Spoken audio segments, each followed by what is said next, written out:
کافی عمل دخل ہوتا ہے جن کو ترک کر دیا جاتا ہے، یعنی زبان سے نکال دیا جاتا ہے۔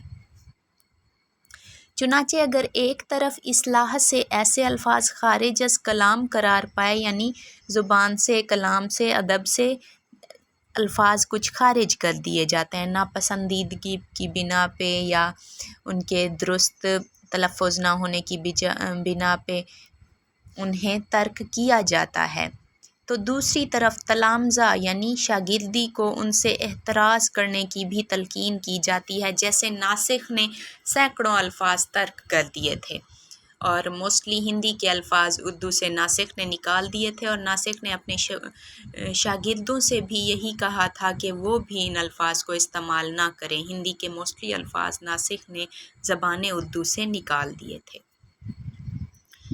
اردو میں معروف شعراء کے تلامذہ یعنی پیروی کے ذریعے سے اصلاح زبان کا عمل زیادہ نمایاں نظر آتا ہے۔ ویسے ایک بات یہ ہے کہ ہمارے ہاں شاعرانہ تلمذ کی جو روایت ملتی ہے، یعنی شاعرانہ پیروی کی تقلید کی جو روایت ملتی ہے، وہ ایران سے قطع نظر شاعر اور کہیں نہ ملے گی۔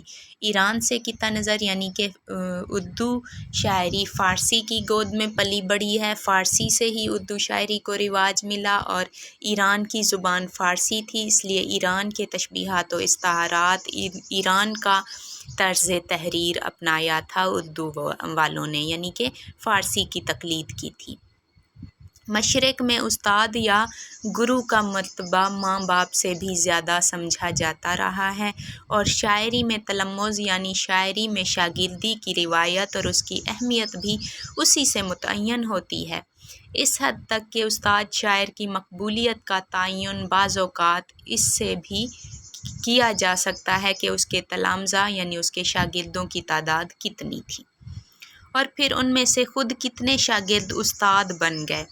یوں تو اردو کے ہر بڑے شاعر کے شاگرد ہوئے ہیں، لیکن جن اساتذہ نے شاگردی میں شہرت پائی، یعنی جن کے زیادہ شاگرد تھے، ان میں مظہر جانے جانا، حاتم، سودا، مصحفی، ناسخ، آتش، غالب اور داغ کو خصوصی شہرت حاصل ہے۔ اچھا، اب ان کا نام آیا ہے تو ان کے بارے میں تھوڑا تھوڑا بتا دوں آپ لوگوں کو۔ مظہر جانے جانا، یہ 1699 میں پیدا ہوئے تھے اور 1781 میں 82 ایئرس کی ایج میں ان کی ڈیتھ ہو گئی تھی۔ مظہر جانے جانا کے والد کا نام تھا مرزا جان سلطان، اور یہ مغل بادشاہ اورنگ زیب کی دربار سے وابستہ تھے۔ مغل بادشاہ اورنگ زیب کا پورا نام تھا محی الدین محمد اورنگ زیب عالمگیر۔ یہ مغل سلطنت کے چھٹے اور آخری جانباز حکمران تھے، باقی جو آئے وہ کٹھ پتلیاں ہی تھے، اور اورنگ زیب کا دور حیات تھا 1658 سے 1707۔ اچھا، اب آپ خود سوچیں، مغل دور حکومت کے جس بھی بادشاہ کا ذکر آتا ہے، میں اس کا پورا نام، اس کا دور حیات آپ لوگوں کو بتاتی ہوں۔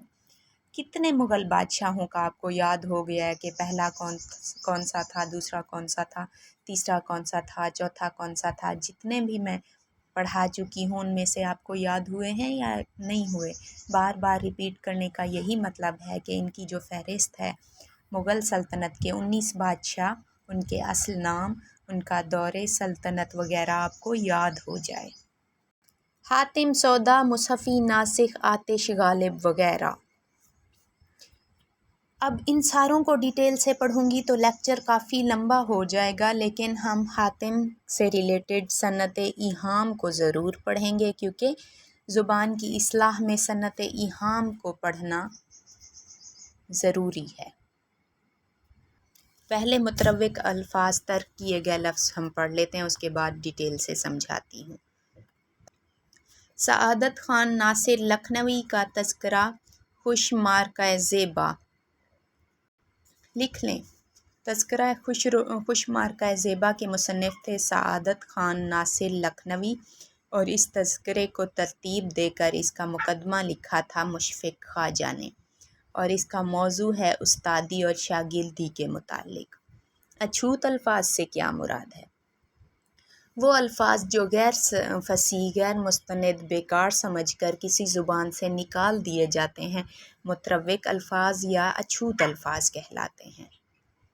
آرزو لکھنوی کی ایک چھوٹی سی کتاب ہے نظام اردو، اس میں انہوں نے متروکات یعنی ترک کیے گئے الفاظ کی 3 صورتیں بتائی ہیں۔